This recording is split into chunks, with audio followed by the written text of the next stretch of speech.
The market smelled like oil, blood, and smoke. It was not a place for kindness or hope. Traders shouted. Engines roared. Drones floated overhead. Watching everything, in the center of it all stood a large cage made of black steel. Behind the bars, something moved. Small, thin. Dirty Dot. She was an alien girl. No one knew where she came from. Her skin was pale blue, covered in bruises. Her eyes glowed softly, like stars trapped in a storm. Her hands were tied. Her mouth was shut with a metal lock. She didn't cry. She didn't speak. People called her wild meat. She's dangerous, one trader said. Untamable. Broke two guards' arms. Then why is she still alive? Another asked. Because someone will pay. Maybe not for a slave, but for food. Laughter filled the air. The cage shook as someone threw a stick at her. She didn't move. Then he arrived. A man stepped into the market. Tall, dirty, wearing an old flight suit covered in burn marks. A human. He walked slowly, limping slightly. His name was Rake. Rake had been a pilot once, a fighter, a smuggler. Now, just a man with no fuel and no future. He had one thing left, a silver chip, his last fuel credit. He looked tired. His ship was falling apart. His hands were scarred, but his eyes were sharp. They stopped when they saw the cage. The girl looked up. For the first time, her eyes met someone else's without fear. Rake didn't look away. What is this? He asked the trader near the cage. Meat. The man grinned. Rare meat. Last of her kind. Some say she's a weapon. Some say she's cursed. We say she's for sale. She has a name. Rake asked. No need. She doesn't speak, doesn't listen, doesn't understand. Waste of time. Rake stared at her. Something inside him moved. A memory. A face. A small child with dark hair, laughing on Earth years ago. Before the war? Before the loss. How much? He asked.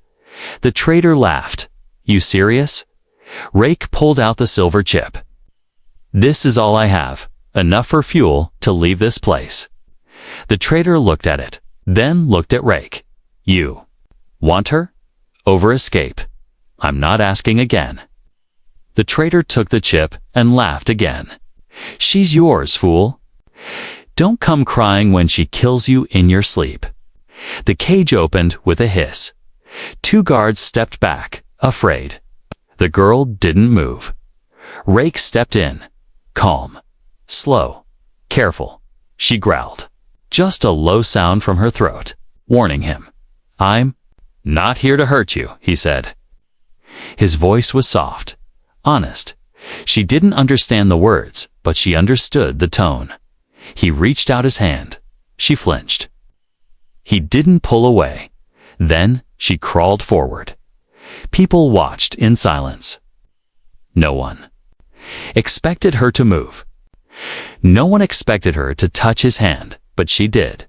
Rake picked her up, light as a feather, bones sharp against his arms, and walked away. Back to his ship, back to the sky. Inside the ship, the lights were dim. The engine was weak. Warning. Lights blinked.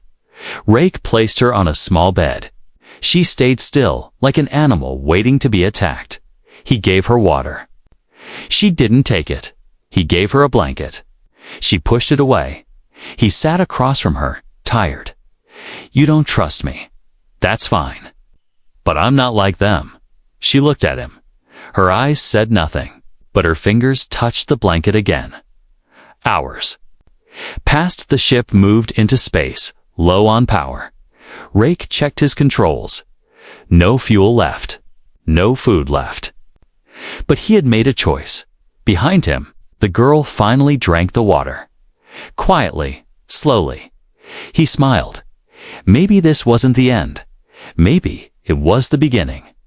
Outside the ship, stars passed by, cold, endless, and full of danger. But inside, in the Quiet dark, a human and a girl sat in silence. Not friends. Not yet. But no longer strangers.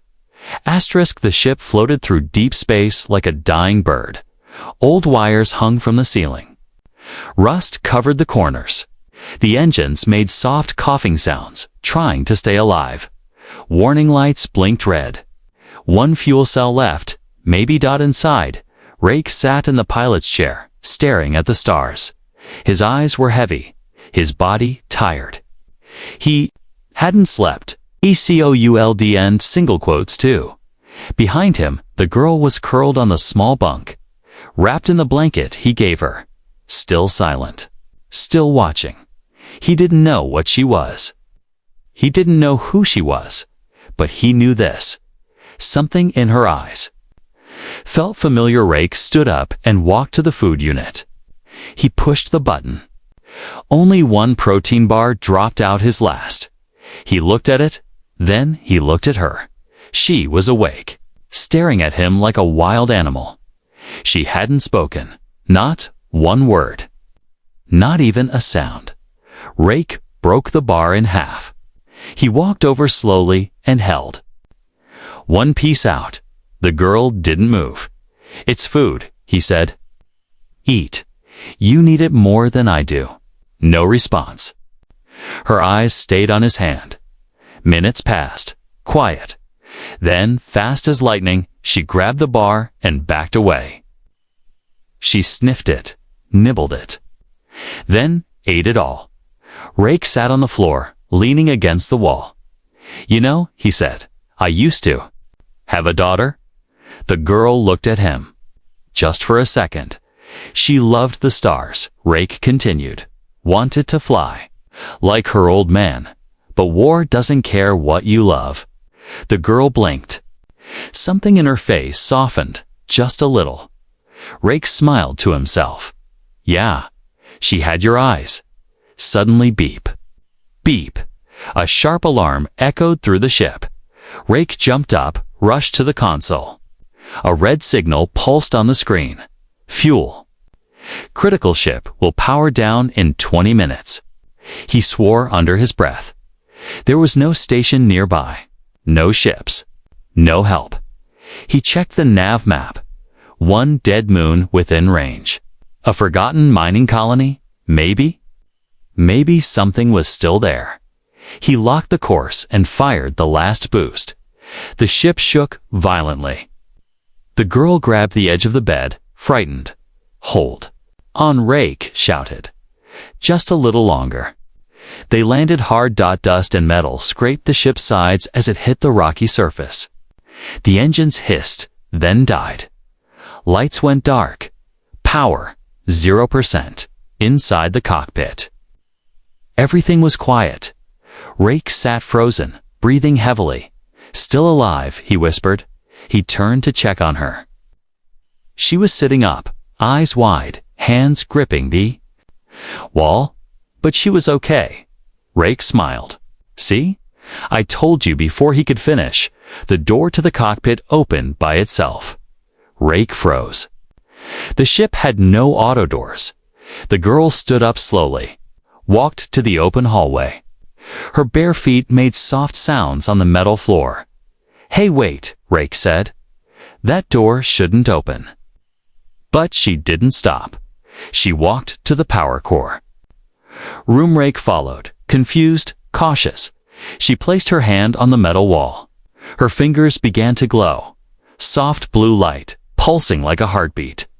Suddenly, the ship's lights flickered on. The console came alive. Power. 12%. What the hell? Rake whispered. The girl turned her head toward him. Her face calm. She had done it. Somehow she powered the ship with her own body. Rake stared at her, stunned. What are you? She didn't answer, but she walked over to him, slowly.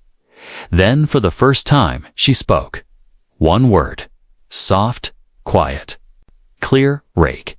His name. He took a step back. You remember me? She didn't speak again. Just nodded, very slowly. Outside the ship, On the dead moon, something else woke up. Old satellites began to blink. Machines buried underground started to hum, and in a distant space station, a red light turned on. Wanted target detected coordinates. Dead moon 47 Theta, inside the ship. Rake didn't know it yet, but the moment she powered that ship, the whole galaxy felt it. The hunt had begun, and now everyone would come for her. The ship floated silently above the dead moon. Inside, the lights were dim again. But now, something had changed. The power was back. Not much, but enough. And it came not from wires, but from her. The alien girl sat near the back of the ship, her glowing fingers resting on the wall. A quiet hum moved through the floor. Soft, steady, alive. Rake watched her. He had seen many things in his life. War machines, alien tech. But nothing like this. She was small, fragile, barefoot. Yet she powered a ship with her hands. Who made you? He whispered, more to himself than her. She didn't answer. Stared out the window, eyes fixed on the stars. Outside, the sky was full of quiet. No stations. No voices. Just empty space, but far away. Ships were moving. Big ones, silent, fast. A message had gone out to pirates, to mercenaries, to corporations. The girl was alive, and now everyone wanted her back on the ship. Rake opened the small med box. His side still hurt from the crash. A cracked rib, maybe. He taped it himself, wincing. There was no doctor. No help. He looked back at her. She had saved his ship. She had spoken his name, and now she sat like a statue, quiet and distant. You're not just a girl, Rake said. You're something else. She turned slowly. Her voice was soft. I don't know what I am. It was the first full sentence she spoke. Rake felt a chill. You don't remember? She shook her head. Only pain. Running, cold cages. Screams. Then, you, me. You looked at me, she said, but you didn't see a monster. Rake sat down, his back against the metal wall. I've seen real monsters, he said. You're not one of them. The ship hummed quietly. Back then, in Dawar, Rake continued. They told us aliens couldn't feel, couldn't care. We were trained to destroy. But after the smoke, I saw children, families, just like ours, just in different skins. The girl lowered her head. Rake noticed something behind her ear, a tiny metal mark. He moved closer. Can I see? She nodded. He touched the mark. It wasn't natural. A scanner embedded in her skin. He tapped it gently with a tool. A light blinked. A screen on the wall flickered. Suddenly, data filled the air. Holograms, maps, code. Images. One image froze in place. A symbol, a spiral. Star inside a triangle. Rake's eyes widened. Project Seraph. He remembered that name. From Earth's hidden files. A secret bioprogram, not for weapons. Not at first. It was made to create peacekeepers, beings that could calm aggression, heal damage, carry knowledge across stars. But something went wrong. The test subjects were feared. Labeled unstable, hunted, erased, all records were buried. And now, one of them sat before him, alive, I think.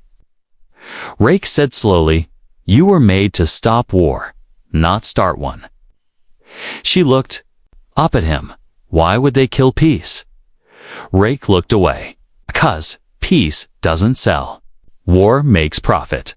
Silence. Then she asked, do you think I'm broken? Rake smiled, just a little. No, I think you're waking up. Suddenly, alarm. The ship's radar beeped. Rake jumped to the console. 3 red dots. Closing in, fast pirate signals. Damn. It, Rake muttered. They found us. The girl stood beside him. What do we do? We run, no fuel. Then we hide. Rake powered down the ship completely. Lights, engines, even life support. The ship went dark, like a piece of space junk. They sat in the cold silence, breathing slow, waiting. The girl reached out and held his hand. It surprised him. He didn't pull away. The pirate ships passed overhead, scanners glowing. Searching, they paused, turned, then flew away. The bait worked. They were safe. For now, hours later. The ship came back to life, just barely. Enough to move to a nearby asteroid cave for shelter. Inside the cave, Rake looked at the girl. "What's your name?" he asked. She paused. Then she said, "Lyra." Rake smiled. "Lyra, that's a good name." She looked at him. "Do have a name?" Rake. A small smile touched her lips. For the first time, she wasn't just a stranger. She had a name, a voice, a spark of life. But far away, others were still searching. And one ship wasn't turning back. It was coming fast, with orders to take the girl alive, or destroy everything in its way. Asterisk dark space stretched in all directions, cold, endless, watching. Inside a hidden asteroid cave. The ship stayed still, quiet, like a sleeping animal, but Rake wasn't sleeping. He sat in the pilot chair, staring at the radar. Every few minutes, he refreshed the scan. Red dots kept blinking on and off. Not close, but not far either. They were being hunted. He leaned back, rubbing his face. They're not giving up. Behind him, Lyra was practicing words. A soft voice came from the back. Star, stone. Ship, hurt. Rake turned. What's that last one? She touched her side. Hurt. This means pain. Rake stood and walked to her. Still hurting? She nodded. Inside, Rake sighed. Yeah, me too. Later, he opened an old crate from his storage room. Inside was a small silver cube. He placed it on the table. It flickered to life, showing blueprints, weapons, engines, old tech maps. This, he said, is stolen military tech. I was saving it for a last stand. Lyra watched closely. We can upgrade the ship. Shield boosters, cloaking mods. But we'll need power. Real power. I can try, she said softly. You've already done too much. I want to help. Voice was calm, strong, for the first time. Rake saw it. Not just fear or confusion, but purpose. This girl wanted to fight, not for war, for freedom. Hours passed. Tools sparked. Metal clanged. Wires were rewired. Screens flickered. Lights danced. They worked like a strange team, a battle-hardened human and a girl not built for war, yet ready to face it. Meanwhile, far across the galaxy, a ship cut through space like a blade, black, sharp.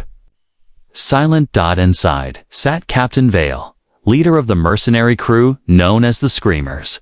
He leaned back in his chair, watching Lyra's image on a screen. So this is the ghost girl, he muttered. They said she was dead, or lost, or myth.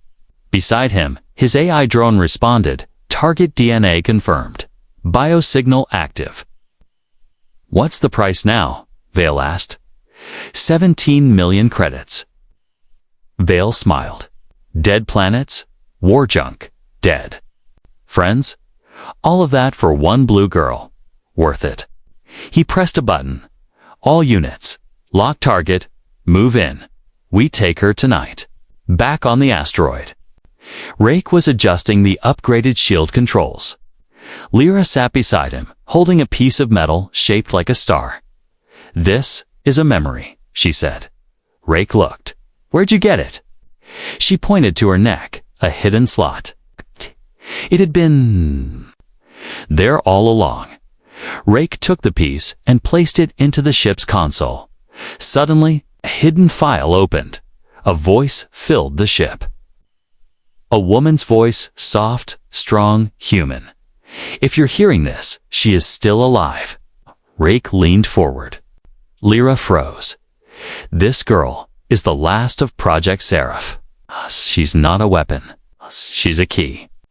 She can heal systems, calm minds, stabilize entire ecosystems. She was made to restore balance, not destroy it. Then the voice glitched, and the message cut out. Lyra's eyes filled with light tears. I wasn't made to fight, she said. But they keep coming. Rake stood up. Then let them come. We're not running anymore. Hours later, alarms screamed. Red lights flashed. Pirate ship inbound. Rake shouted. Cloaking failed. They found us. The asteroid cave shook. Dust rained down. The entrance exploded. Bright fire filled the cave mouth. A massive black ship hovered outside. Its symbol, a screaming skull, lit the rocks. Rake jumped into the pilot seat. Strap in. Lyra took her place beside him, silent, focused. Shield at 42%, she said. How are you even reading that? Rake asked, surprised. I feel it, she answered. The ship roared as Rake pushed full throttle. They shot out of the cave, rocks falling around them. Space lit up. Lasers chased them. Heat burned the sides. One shot hit the rear wing. Rake gritted. His teeth, we're not going to make it straight. Turn left, Lyra shouted suddenly. There's nothing there. Trust me. Rake turned hard and flew straight into a hidden debris field. The enemy ship followed, but slower, heavier.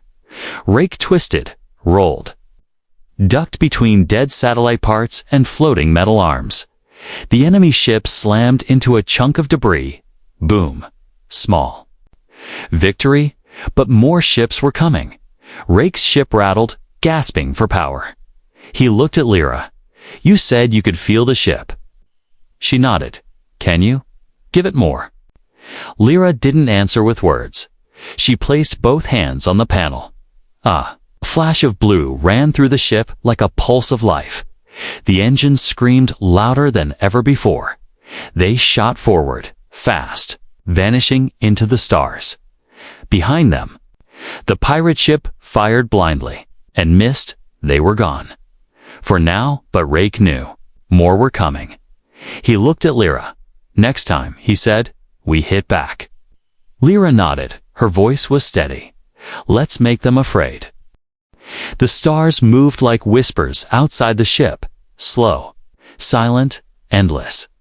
But inside, something big had changed. Lyra was no longer hiding.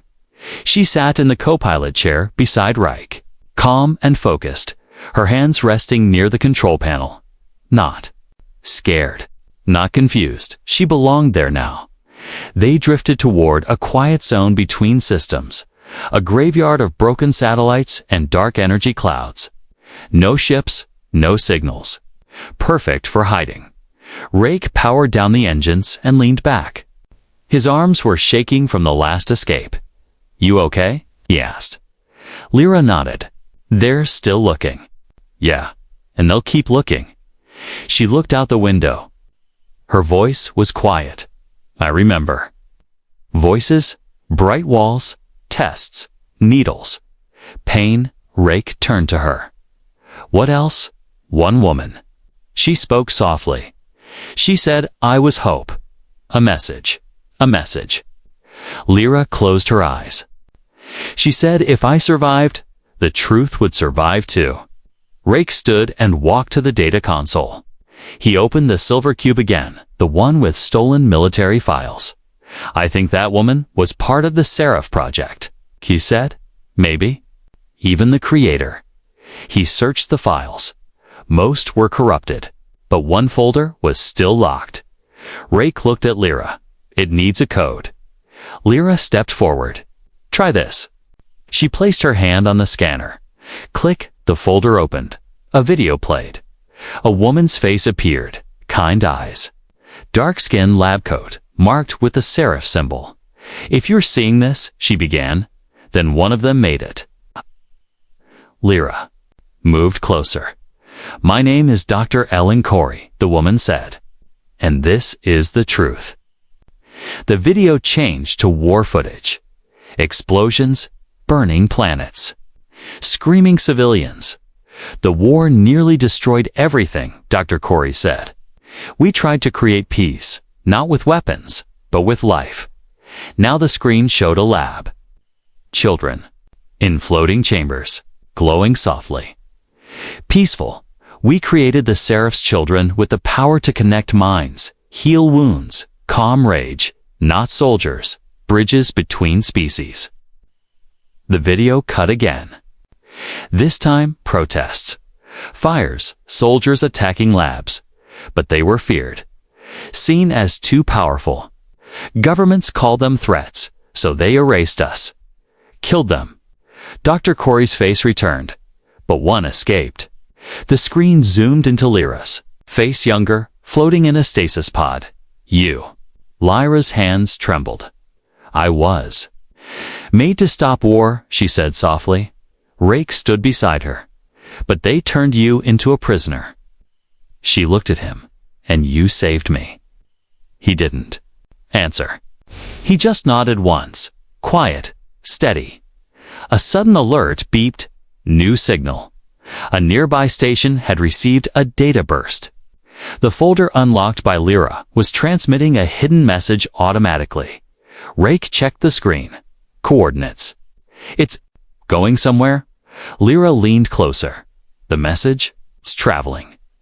"To who? I don't know. But it's awake now." Meanwhile, far away. Inside a secret corporate base, a red alarm blinked. Scientists gathered around a monitor. "Sir," one of them said, "Seraph protocol just went live." Someone opened the archive. A tall man in a black coat stepped forward. His face was covered with scars. "I want that girl," he growled. "Alive. Now." Back in the ship, Rake looked at Lyra. "What happens now?" he asked. Lyra stood tall, her eyes glowing a little more than before. "We show them I'm not a weapon," she said. "I'm the message they tried to bury." She walked to the main console and placed her hands on the panel again. The ship responded. Energy flowed. Lights brightened. A soft blue pulse spread through the systems. Something had changed in her. She wasn't running anymore. She was rising. Rake smiled. "You sure you're ready?" Lyra looked at him. Calm, steady, powerful. "I was born ready. I just didn't know it." They set a new course, not away from danger, but straight toward it. Because now, the truth wasn't hiding anymore. It was flying straight into the fire. Asterisk. The stars were no longer silent.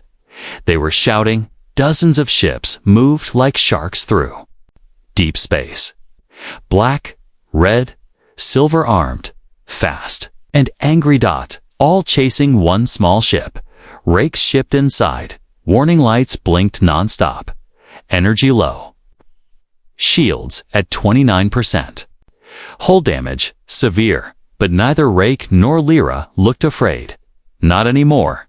They're surrounding us," Rake said, eyes on the screen. Lyra stood beside him, calm and glowing. "Then let them come. They've got guns, fleets, money." She placed a hand on the ship's console. "I have truth, and you." Rake smiled. "Truth doesn't stop missiles." "No," she replied softly, "but it makes people choose." As enemy ships closed in, a voice cracked through the comms. "This is Captain Vale of the Screamers. You are carrying a bioweapon. Release the asset or be destroyed." Rake leaned forward. "She's not a weapon. She's a child." A voice, "And if you kill her, you kill the last piece of peace this galaxy has." Vale's reply was cold. "Peace doesn't pay. Final warning." The signal ended. Rake looked at Lyra. "We're not winning this one." She looked at the glowing controls, then at him. "I can send out the message," she said. "To everyone. Not just coordinates. The truth, the full story. What I am. But it'll paint a target on your back forever. I already have one. Rake hesitated, then nodded. All right, he said. Let's light up the stars. Lyra stepped into the center of the ship where a strange metal arch stood, something left from Project Seraph's design. She reached into her chest pocket and pulled out the silver memory piece. Last time I do this, she whispered. She placed it into the arch. A soft hum began. Then light exploded. Blue, pure, alive. Across space, everywhere, comes blinked screens. Lit up. Every station, every pirate base, every military deck, the same image. A girl standing alone, eyes glowing. Not human. Not weapon. Then her voice, soft and strong. I was made to bring peace, not pain. You were told I was dangerous. But what's more dangerous? A girl who heals, or the ones who hunted her? Silence fell across systems. The truth was out. But Captain Vale didn't stop. Fire, he ordered. Dozens of ships lit up. Missiles, lasers, death, all coming fast. Rake grabbed the controls. Lyra, you need to leave. No, she said. He opened the emergency pod hatch. This pod is shielded. They won't detect it. I won't go. You have to. You're the message. The hope. She grabbed his hand. You're the one who believed. That makes you more than enough. A beat, then she hugged him. Tight, silent. He blinked fast. Guess this is it, huh? She pulled back. No. This is the part they remember. You placed her inside the pod, set the course, whispered, fly far. Stay free. Then he hit launch. The pod shot out, hidden under the heat of the blast wave. Then, boom, the enemy missiles hit.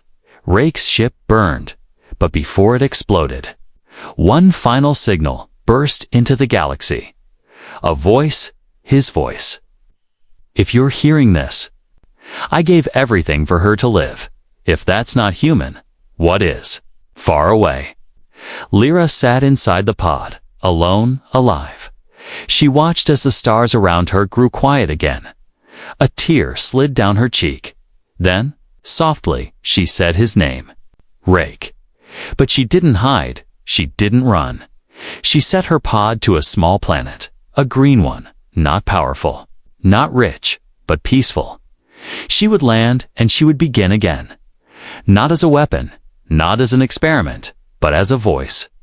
The one who lived. Because one human chose to care. Years passed, the war ended, not with a bang, but with silence. People were tired. Empires collapsed. Borders faded. Truth had burned too bright to ignore. And from that truth, something new began. On a quiet green world, under twin suns and red trees, a school sat at the edge of a village. Children, human. Alien. Hybrids sat in a circle. In the middle stood a young woman with glowing eyes and calm hands. Her name was Lyra. She wasn't hiding anymore. No cage. No wires, no numbers. Just her voice. And her choice. She taught them languages, kindness, memory, and peace. Not because she was made to, but because someone once believed she could be more.